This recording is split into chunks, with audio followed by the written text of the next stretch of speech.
கும்பராசிக்காரர்களே, உங்களது வாழ்க்கையில் இனி கிரக மாற்றங்கள் எப்படி ஏற்பட்டு வாழ்க்கையின் முன்னேற்றத்திற்கான பாதையை நீங்கள் எப்படி கிடைக்க போகுதுன்னு சொல்லிட்டு பாருங்கள். கும்பராசிக்காரர்கள் எப்பயுமே ஒரு அமைதியாக இருக்க மாதிரி இருப்பாங்க. அதிகமாக பேச மாட்டாங்க முதல்ல. ஆனால் பேசினாலும் கொஞ்சம் நறுக்குன்னு பேசுவாங்க. அதுதான் இவங்களோட இயல்பு. அமைதியாக இருப்பாங்க. எந்த விதத்திலும் ஒரு ஆடம்பரமோ ஒரு படோடபமாக காமிக்க மாட்டாங்க. அதேமாதிரி ஃபாஸ்ட்டாக கத்துறது, சண்டை போடுறது இதுவும் செய்ய மாட்டாங்க. ரொம்ப அமைதியாக இருப்பாங்க. ரொம்ப ரொம்ப அமைதியாக இருந்து எல்லா வேலைகளையும் எளிமையாக முடிப்பாங்க. அந்த திறமை உடையவர்கள் கும்பராசிக்காரர்கள். அதே போல் ஒருத்தவங்களை பிடிச்சிருச்சு அப்படின்னா இவங்க எந்த சூழ்நிலையும் விட்டு கொடுக்க மாட்டாங்க. பிடிக்கலன்னா கடைசி வரைக்கும் ஏற்றுக்க மாட்டாங்க. இதுதான் இவங்களின் இயல்பான ஒரு குணம். பிடிக்கணும் இவங்களுக்கு. அவங்கள பிடிச்சிருச்சுன்னா உயிரை கூட கொடுப்பாங்கன்னு அதுமாதிரி கொடுத்துருவாங்க. எது கேட்டாலும் கிடைக்கும். ஆனால் பிடிக்கணும். அது ஒன்று தான் இவங்களோட நேச்சரான குணங்கள். இப்படிப்பட்ட கும்பராசிக்கு எப்படி இருக்குது கால நேரம்னு பார்த்தீங்கன்னா நல்லா இருக்குங்க. இது நாள் வரைக்கும் எவ்வளவோ பாடுபட்டிருப்பீங்க, எவ்வளோ கஷ்டப்பட்டாச்சு, நிறைய இழந்தாச்சு. இழப்புகளை அதிகமாக சந்தித்தவர்கள் யாருன்னு பார்த்தா இப்போதைக்கு கும்பராசி தாங்க. நிறைய இடத்துல இழப்புகள், சொல்ல முடியாத இழப்புகள், பொருளாதார விரயமாக இருக்கலாம், உற்றார் உறவினர்கள் விட்டுட்டு போயிருப்பாங்க, தன்னிச்சு நின்று இருப்பாங்க. தனியாக தன்னந்தனியாக என்ன பண்ணுறது அப்படிங்கிற மாதிரி ரொம்ப வருத்தப்பட்டு நிற்பாங்க. ஏன்னா எல்லோருடனும் இயல்பாக பழகக்கூடியவர்களாக இருந்தாலும் பொருளாதாரம் வரும்பொழுது எல்லாரோட புத்தியும் எப்படி இருக்குன்னா அப்படியே கை கழுவி விட்டுட்டு போகிறதா தாங்க இருக்குது. இப்போ வரைக்கும் அவங்க எப்படி இருந்தாங்க, எப்படி வாழ்ந்தாங்க, எதனால் இந்த பிரச்சனை வந்ததுன்னு யாரும் திரும்பி பார்க்க கூட அவங்களுக்குலாம் நேரம் கிடையாது. எனக்கு என்ன கேள்வினா, இதெல்லாம் அவங்களுக்கு நடக்காதா? அப்போ நடக்கும் பொழுது யாரையாவது இவங்க எதிர்பார்க்க தானே செய்வாங்க. ஆனால் மற்றவங்களுக்கு நடக்கும் பொழுது இவங்க ஏன் ஓடுறாங்கன்னு தான் கேள்வி கேட்குறது. அதுக்கு பதிலே இன்னைய வரைக்கும் யாருமே சொல்லுங்க. ஒரு பிரச்சனைன்னா எல்லாத்தையும் ஃபேஸ் பண்ணுற அளவுக்கு இன்றைக்கி யாருக்கும் தைரியம் இல்லையா? அவங்கவுங்க பிரச்சனையை மட்டும்தான் அவங்கவுங்க ஃபேஸ் பண்ணியே ஆகணுமா? அப்படி தான் போயிட்டுருக்கு. கும்பராசிக்காரர்கள் பெரும்பாலான இடத்துல தனிமையிலேயே வருத்தப்பட்டிருப்பாங்க. தன்னிச்சு நின்று கிடப்பாங்க. என்ன செய்ய போகிறேன், ஏது செய்ய போகிறேன்னு தெரியல. குடும்பத்தில் கூட என்னை யாரும் பெருசாக நினச்சதில்லை. குடும்பத்துலேயும் என்னை யாரும் சேர்த்துக்க மாட்டுறாங்க. இன்றைக்கி ஒரு கல்யாணம் போயிருக்கு, இன்றைக்கி ஒரு ஃபங்க்ஷன் போயிருக்கு, எனக்கு பத்திரிக்கை வைக்கலன்ற மாதிரி நிறைய இடத்துல வருத்தப்பட்டிருப்பாங்க. இப்படிப்பட்ட கும்பராசிக்கு இப்போ காலம் எப்படி இருக்குன்னு பார்த்தா நல்லா இருக்குங்க. உங்கள் ராசிநாதன் சனி பகவான் இத்தனை நாளாக பாடாப்படுத்திட்டாருங்க என்ன அப்படின்றீங்களா? எல்லாம் சரியாக போயிடுங்க. கொஞ்சம் அவர் நம்மளுக்கு கஷ்டத்தை கொடுத்தா தானே யார் நல்லவங்க யார் கெட்டவங்கன்னு தெரியுது. இது நாள் வரைக்கும் எல்லாரையும் தலைமையில தூக்கி வச்சுட்டு கொண்டாடி இருப்பீங்க. எல்லாரும் நல்லவங்க, பேசுகிறாங்க, சிரிக்கிறாங்க, சந்தோஷமாக இருக்காங்க, வீட்டுக்கெல்லாம் கூப்பிட்றாங்க நம்மளன்னு நினச்சிருப்பீங்க.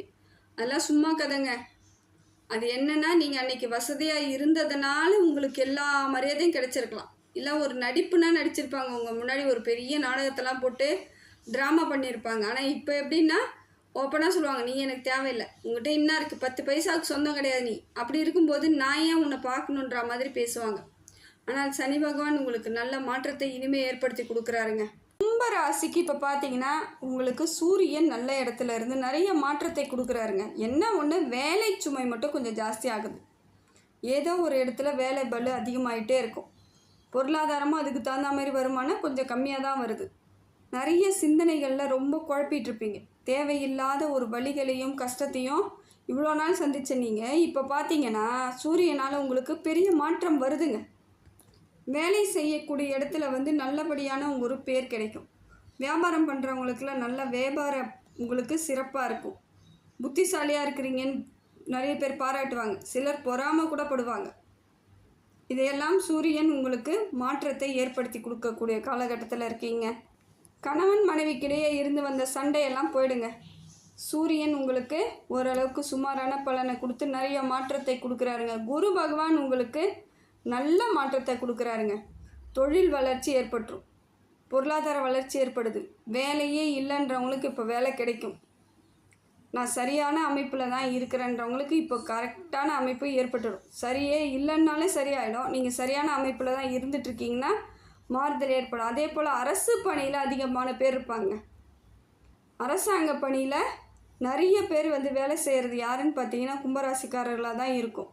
திருமண யோகமும் உண்டாகுதுங்க. இத்தனை 2-3 வருஷமாக பார்த்துட்ருக்கோங்க, வரனே அமையலைன்றவங்களுக்கு இப்போ கரெக்டாக அமையறதுக்கான கால நேரம் வந்துருச்சு. சுய ஜாதகத்தை மட்டும் பாருங்கள். குரு பலன் சரியாக இருந்தால் உடனடியாக திருமணம் பண்ணுங்கள். வாழ்க்கை ஒரு மாற்றத்தை ஏற்படுத்தி கொடுத்துருங்க. ஏன்னா ட்ராக் மாறும். ஒரே நேர்கோட்டில் ஓடிட்டுருப்பீங்க. திருமணம்னு ஒரு பந்தம் வரும்பொழுது உற்றார் உறவினர்கள், புது வரவு, புது சந்தோஷம் எல்லாம் உங்களுக்கு கிடைக்கக்கூடிய அம்சத்தில் குரு பகவான் இருக்கிறார். புதன் உங்களுக்கு சரியான அமைப்பில் இருக்காருங்க. நிறைய மாற்றத்தை கொடுக்குறார், புத்திசாலித்தனத்தை கொடுக்குறார். புதன் பகவான் அதே போல் பொன் பொருள் சேர்க்கை ஏற்படுத்தி கொடுக்குறாருங்க. ஏதோ ஒரு விதத்தில் உங்களுக்கான வாழ்க்கை தடத்தை மாற்றி அமைக்கிறதுக்கு புதன் பகவான் எவ்வளவோ செய்யறதுக்காக காத்துட்ருக்கார். இப்போ நல்லபடியாக யோசிச்சிங்கன்னா எல்லாமே சரியாயிடுச்சுன்னு அர்த்தம். இது நாள் வரைக்கும் எவ்வளோ பிரச்சனைகளை சந்திச்சிருந்தாலும் இப்போ உங்களுக்கு புத்திக்குள்ளே ஒரு எண்ணம் வரும், நாம் செய்யறதெல்லாம் சரியாக இருக்கணும், அவசரப்பட்டு எதுவும் செய்யக்கூடாதுங்கிற நிதானத்தை உங்களுக்கு புதன் பகவான் ஏற்படுத்தி கொடுக்குறாரு. இதனால் இதற்கு மேல் பெரிய பாதிப்புகள் உங்களுக்கு இருக்காதுங்க. அடுத்தது பார்த்திங்கன்னா செவ்வாய் உங்களுக்கு ஓரளவுக்கு சுமாரான பலன் தான் தராரு. இதனால் உங்களுக்கு பெரிய பாதிப்பும் கிடையாது, கீழே தள்ளிவிட போகிறதும் கிடையாது. செவ்வாய் உங்களை ஒரு நிதானமான அமைப்புக்கு கொண்டுட்டு போகிறார். இடம் வாங்கிறதா இருந்தால், இடம் வாங்கிறது, வீடு கட்டுற மாதிரி அமைப்புகள் இருந்தால், ஏற்பட்டிருந்தால், உங்களுக்கு வேணும் அப்படிங்கிற எண்ணத்தை ஏற்படுத்தி இருந்தால் நீங்கள் முதல்ல பார்க்கணும், எல்லாத்தையும் பேப்பர்ஸ்லாம் கரெக்டாக இருக்கா அப்படின்னு பார்த்துக்கணும். எடுத்தேன் கவுத்தன் முடிவு மட்டும் பண்ணாதீங்க. ஏன்னா சுமாரான நிலையில் தான் இருக்கார். ரொம்ப நல்லா இருக்குன்னு சொல்ல முடியாது, நல்லா இல்லைன்னு சொல்ல முடியாது. அதனால் சுமாரான ஒரு அமைப்பில் இருக்கும் பொழுது பேப்பர்ஸ் கரெக்டாக இருக்கா, இடம் கரெக்டாக இருக்கா, நம்மளுக்கு சரிப்பட்டு வருமா, வாஸ்து சரியாக இருக்கா அப்படின்ட்டு எல்லாத்தையும் ஒரு பக்கம் இருந்து பார்க்கணும். கிடைச்சா போதுன்னு வாங்கிறதுக்கு ஒன்றுமே இல்லைங்க. எப்போயா இருந்தாலும் கிடைக்கும். நல்லபடியாக வாங்கினா நல்லதே நடக்குங்க. முருகன் வழிபாடு செய்யுங்க. செவ்வாய்க்கிழமையில் முருகர் கோவிலுக்கு போங்க.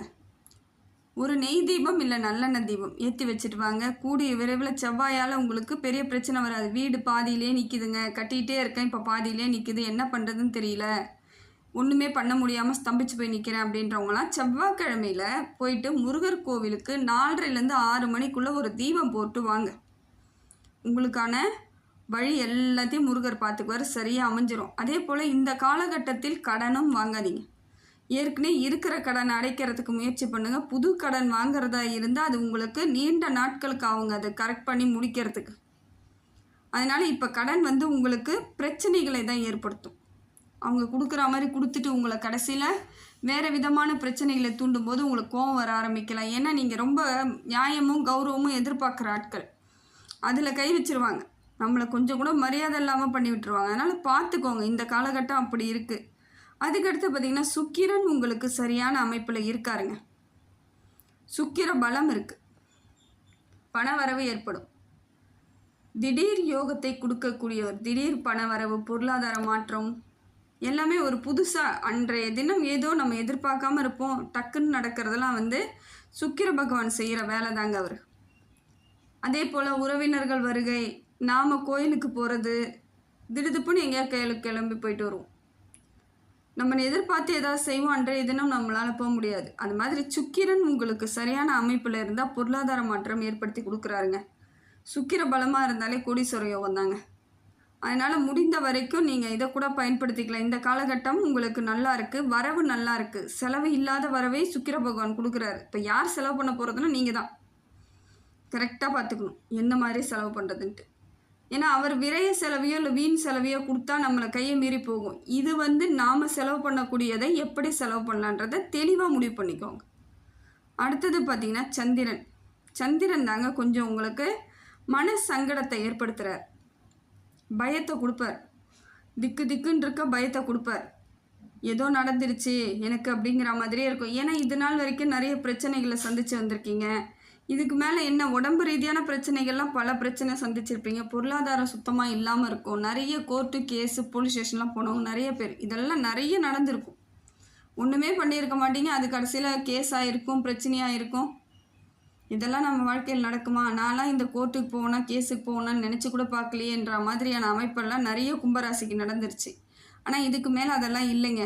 ஆனால் அதோட விளைவு என்னன்னு பார்த்தீங்கன்னா மனசளவில் ஒரு காயம் இருந்துக்கிட்டே இருக்கும், ஒரு கஷ்டம் இருந்துக்கிட்டே இருக்குது, பாரம் இருந்துக்கிட்டே இருக்குது. அதெல்லாம் பயப்படாதீங்க, எல்லாம் சரியாயிடுச்சுன்னு நம்புங்க. இது நாள் வரைக்கும் எவ்வளோ பிரச்சனைகளை சந்திச்சிட்டிங்க, எவ்வளோ மன சங்கடங்களை சந்திச்சிட்டிங்க. இதுக்கு மேலே உங்களுக்கு என்ன வந்துடும் நீங்கள் பயப்படுறீங்க? ஒன்றும் கிடையாது.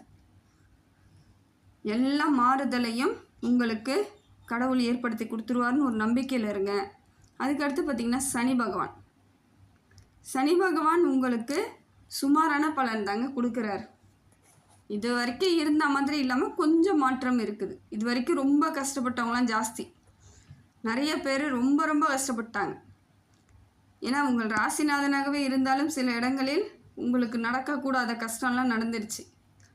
இனி மாறுதல் ஏற்படும். கொஞ்சம் கொஞ்சமாக மாற்றம் வருங்க. கடைசி கட்டத்தில் இருக்கீங்க, அதெல்லாம் ஒரு பிரச்சனையும் இல்லை. போகும்போது கொடுத்துட்டு தாங்க போவார் சனி பகவான். தைரியமாக இருங்க. நியாயத்திற்கு சொந்தக்காரர். எவ்வளோ வலிகளை அனுபவிக்கிறீங்களோ அவ்வளோ நன்மையும் கொடுத்துட்டு தான் போவார். கவலைப்படாதீங்க.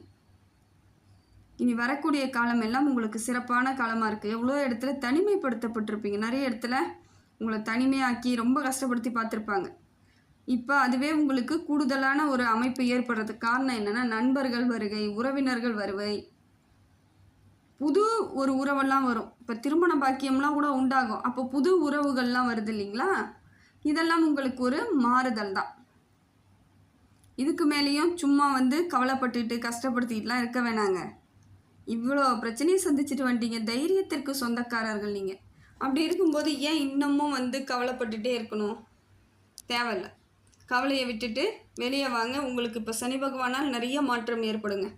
தேக ஆரோக்கியம், உடல் பலம், ஆயுள் தீர்க்கம், செல்வ செழிப்பு, முகத்தில் ஒரு தேஜஸ், இதையெல்லாம் சனி பகவான் உங்களுக்கு கொடுப்பார்.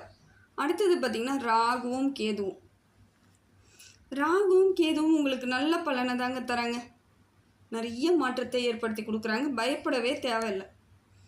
ஏதோ ஒரு கிரகம் சரியில்லைனாலும் ஒரு கிரகம் சப்போர்ட் பண்ணுறது இதுதான். ராகுவால் இப்போ பொருளாதாரம் உங்களுக்கு உயர்வு கிடைக்குங்க. அடுத்தது பார்த்திங்கன்னா மனோதைரியத்தை கொடுக்குறார், உற்சாகத்தை கொடுக்குறார். எந்திரிச்சு போ, நீ தான் ஜெயிச்சு காமிக்க போகிறங்கிற மாதிரி உங்களுக்கு சொல்கிறார். மனசுக்குள்ளே ஒரு திடத்தை கொடுக்குறார். இதையெல்லாம் ராகு பகவான் கொடுக்குறார். ராகு தசை நல்லா இருந்தால் உங்களுக்கு கோடீஸ்வர யோகத்தை கொடுக்குன்னு சொல்கிறது ஒரு ஐதீகங்க. இதெல்லாம் உங்களுக்கு நம்பிக்கையின் அடிப்படையில் செயல்பட்டு பாருங்கள். உங்களுக்கு நிச்சயமாக ஒரு மாறுதல் கிடைக்கும். அதுக்கடுத்து பார்த்திங்கன்னா கேது பகவான் உங்களுக்கு நல்ல இடத்துலேருந்து நிறைய மாற்றத்தை கொடுக்குறாரு. இது வரைக்கும் உங்களை அனாவசியமாக எத்தனையோ பேர் உங்களை ஒரு தேவையில்லாமல் உங்களை சாடி இருப்பாங்க. தேவையில்லாமல் திட்டுறது, தேவையில்லாமல் சாபம் கொடுத்தது, தேவையில்லாமல் அசிங்கப்படுத்துறது, இதையெல்லாம் ஸ்டாப் பண்ணிடுவாருங்க கேது பகவான். கேது மட்டும் சரியாக அமைந்து விட்டால் துரோகமே நமக்கு நடக்காதுங்க. எதிரிகளே இருக்க மாட்டாங்க. நம்மளுக்கு சத்ருக்களே இல்லாமல் பண்ணிடுவார். அதுதான் யாருன்னு பார்த்தீங்கன்னா கேது பகவான். இப்போ உங்களுக்கு அந்த மாதிரியான ஒரு அமைப்பில் இருக்காருங்க. சத்ருக்கள் தொல்லை இனிமேல் உங்களுக்கு கிடையவே கிடையாது. எத்தனையோ இடத்துல பக்கத்தில் இருக்கவங்களே உங்களை பழி வாங்கியிருப்பாங்க. நினச்சி கூட பார்த்துருக்க முடியாத கஷ்டத்தை அடைஞ்சிருப்பீங்க. கூட இருந்துக்கிட்டே குழி பறித்தவங்களாம் நிறைய பேர். அது கூட பிறந்தவங்களும் இருப்பாங்க, சொந்தக்காரங்களும் இருப்பாங்க, நண்பர்களும் இருப்பாங்க. இதில் யாரும் ஒன்றும் சொல்லிக்கிற அளவுக்கு உத்தமங்களாக உங்கள் வாழ்க்கையில் யாரும் இல்லைங்க. நீங்கள் தாங்க எல்லாருக்கும் எல்லாம் செஞ்சுருப்பீங்க. ஆனால் அவங்களாம் உங்களுக்கு திருப்பி செஞ்சது என்னவோ தேவையில்லாத வேலைகளை தான் செஞ்சுட்டு போயிருக்காங்க. இருந்தாலும் அதையும் கடந்துட்டீங்க. இப்போ கேது பகவான் உங்களுக்கு சப்போர்ட்டாக இருக்கும் பொழுது இதுக்கு மேலே உங்ககிட்ட யாரும் தேவையில்லாத வம்பெல்லாம் பண்ண மாட்டாங்க. கேது பகவான் ஒரு வழி பண்ணிவிடுவார். இருக்கிற இடம் தெரியாமல் காலி பண்ணி விட்டுருவார். கிளம்புன்றுவார். உங்களை பார்த்தாலே பலறிட்டு ஓடுவாங்க பாருங்கள். இதெல்லாம் நடக்கும். இன்னைக்கு கூடிய விரைவில் அத்தனையும் நடக்கும்.